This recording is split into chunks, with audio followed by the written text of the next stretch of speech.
All right, let's look at how the Cavs ISO so as we talked about in game 1 and game 2, the Cavs just annihilated the Raptors with ISOs. Just Donovan Mitchell and James Harden just cooking even their best defenders one-on-one. And they found matchups that they like too, guys like Brandon Ingram, but for the most part, it was all ISO.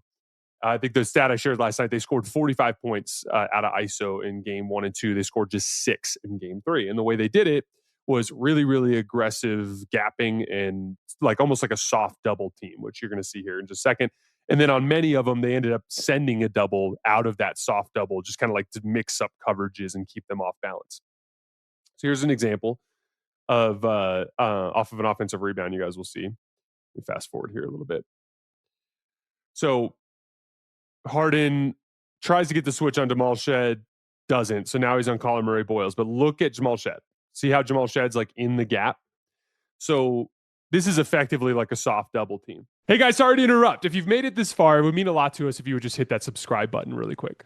Now, Brandon Ingram on this particular possession is not gapping very hard on Max Strus, but you'll see other possessions where he's like up here, or one of the players who's guarding Max Strus will be like up here. So essentially, they're in the gap. And what's happening here, look at Jamal Shed. He's basically like sending a soft double team. Now, the way that Harden decides to attack it, we talked about this last night, is he goes to the step back three anyway. But because Colin Murray Boyles can pressure more because he knows he has guys in the gap. And so that allows him to put his ball pressure in a spot where all of a sudden this step back is now being taken from damn near 30 feet away from the basket. It's just a much more difficult shot, right? One of the things we're going to talk about over the course of this video is everything from Cleveland in terms of their approach moving forward in the series needs to be geared towards just passing the basketball, whether it's, in this case, trusting a simple read, like pitch it over the top to Merrill. You know RJ Barrett's going to close out. You throw it to Dean Wade. Jared Allen's wide open on the dunk, or if they don't rotate, then Dean Wade's got a three, right? You got to trust the pass in this case. You're going to see some examples, too, of them driving into the gap and then passing once they hit the gap because the defense reacts. But in this case, James Harden just takes like an extremely difficult three and misses it. Here's another example of like a super aggressive gap on both ends. Let me fast forward here. So he's got RJ Barrett, but look at the gap. Once again, off of Merrill in the right corner. I believe that's Jacoby Walter. And then Colin Murray Boyles is in the other gap. See how aggressively they're in the gaps? So as a result, like it's an ISO, but if James Harden drives this way, he's got someone waiting. If he drives that way, he's got someone waiting. But what he does is he drives at the gap. And when he drives at the gap, Mamukelashvili ends up stepping up, and then you end up getting Dean Wade wide open in the corner. Or is that Jamison Battle? No, it's Mamukelashvili. So as he drives, look, see, drives at him, and as he's driving, Jacoby Walter ends up actually recovering to Sam Merrill a little bit and not quite fully committing. So the help comes from Sandro. And then he just makes a perfect skip to the corner and Dean Wade gets a wide open three. He just happens to miss it. But again, the point is the passing reads are there. This is not a scoring look. This is a passing look for the Cavs guards out of ISO.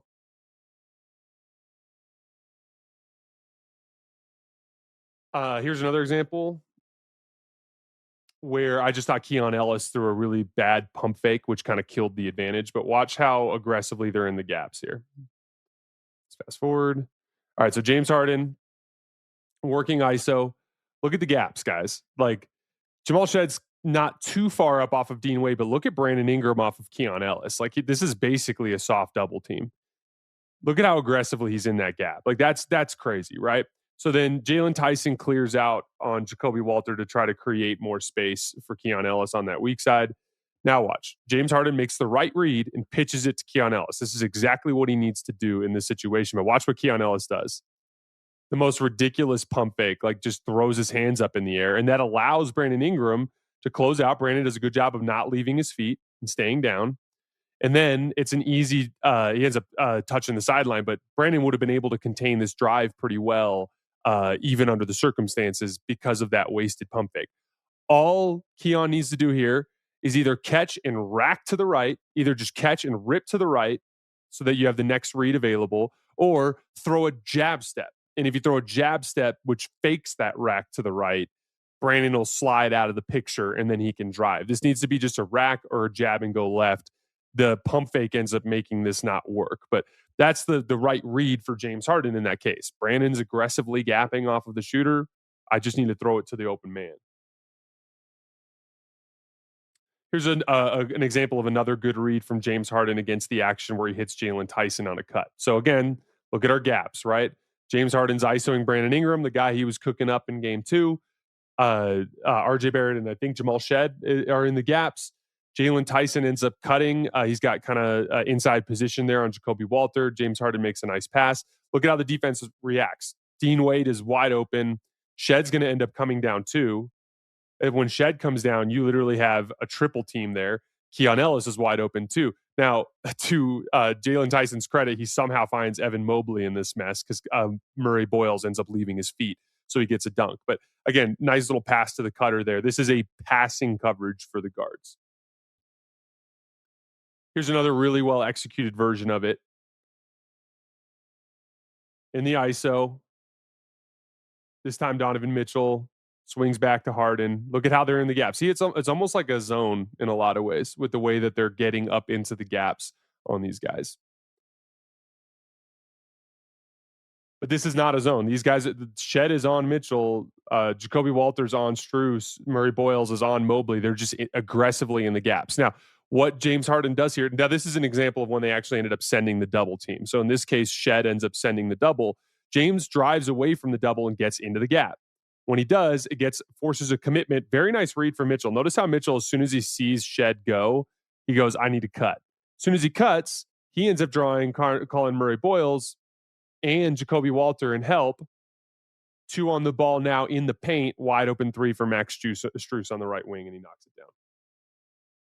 Here's some examples of a poor attack in this case. Off the jump ball, we move up. James Harden is in ISO. Watch him get up in the gaps. See Shed. Shed's coming up into that driving gap. Jacoby Walter's a little bit further off on Dean Wade. But instead of just taking advantage of the passing reads that are available, like Dean Wade's wide open, James Harden tries to grift and fails. And really, really bad turnover game from James Harden in this one.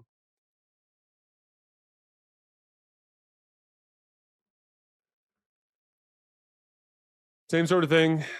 James, is that Battle or Mama Keller's Field? Yeah, that's Battle. Battle's in the gap. They end up sending a screen to try to get a switch, which they do, but it ends up causing the exact same dynamic. You got guys in the gaps again. So Scotty Barnes is just sitting in that gap, and James Harden drives into the gap. When he drives into the gap, he draws the help. Colin Murray Boyles ends up stepping up. Easy dunk for Evan Mobley. This is very much a drive and pass type of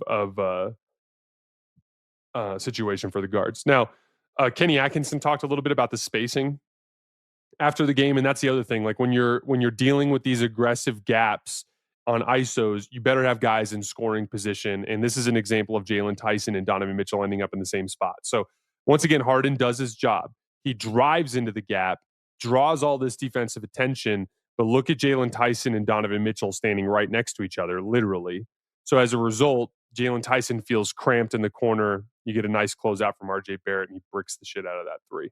That was kind of the coverage mix-up that we saw from Toronto in this one, and I do think the Cavs are capable of beating it. Their defense, again, if it wasn't for RJ Barrett and Scotty Barnes shooting the ball as well as they did from the perimeter, maybe this ends up being a closer game. And they really ended up losing control when they lost Jamison Battle in that fourth quarter run. But that's going to be the puzzle for Cleveland to solve. It's just those soft double teams, what essentially amounts to soft double teams as they get up in the gaps on their ISOs.